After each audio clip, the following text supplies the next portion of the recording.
पहले मजहब पे तो मुझे इतना लेक्चर दिया। आपने कहा कि मौलवी कहते हैं ये मजहब से निकाले हुए लोग हैं। हमारे अंदर कभी फिरका देखा है? कभी खुसरों के अंदर सुना है कि शिये खुसरे अलहदा रहते हैं तो सुन्नी खुसरे अलहदा रहते हैं और वाबी खुसरे अलहदा रहते हैं और जो ईसाई खुसरे हैं वो अलहदा रहते हैं? आपने हमेशा सुना है कि खुसरे इकट्ठे ही रहते हैं। हाँ, मजहब पूछें तो सब कहेंगे मुसलमान। आगे किसी से पूछें तो कहेंगे बस मुसलमान एक ही है, मुसलमान की कौन सी किस्म है?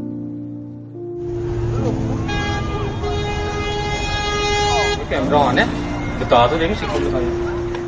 उन लोगों को आप कहते हैं कि तुम्हें मजहब का पता है।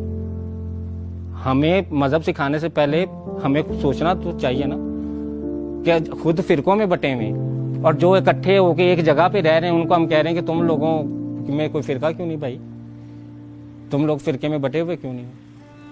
और फिर अगर कोई फिरके में बटा हुआ, हमारे माशरे में पहले लोग फिरके में बटे हुए, फिरके के बाद फिर वो अमीर गरीब में बटे हुए कि एक अमीर शिया एक गरीब शिया, एक अमीर सुन्नी है एक गरीब सुन्नी है, एक गरीब वाबी है एक अमीर वाबी।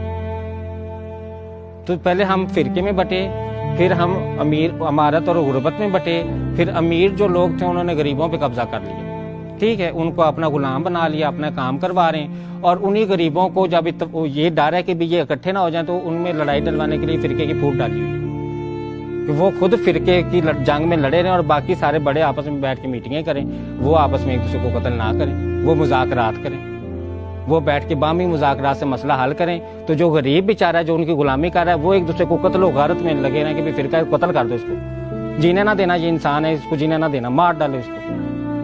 तो इस दुनिया से इंसान खत्म होकर सारे मर गए तो कौन जहाँ पे जिएगा, किसने जिंदा रहना है? अपना झुंड जानवरों का देख लेना।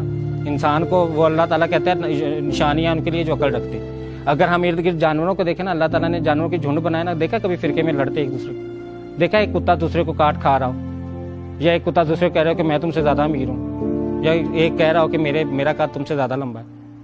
सारे इकट्ठे झुंडों में रह रहे हैं। मतलब दिखाने का क्या था कि ये सारे जो स्पीशीज, एक स्पीशीज है ना वो झुंड में रहती है, तो इंसान की स्पीशीज भी एक झुंड में रहती ना। फिर इंसान भी इकट्ठे होकर रहते, लेकिन इंसान इकट्ठा होकर नहीं रहा।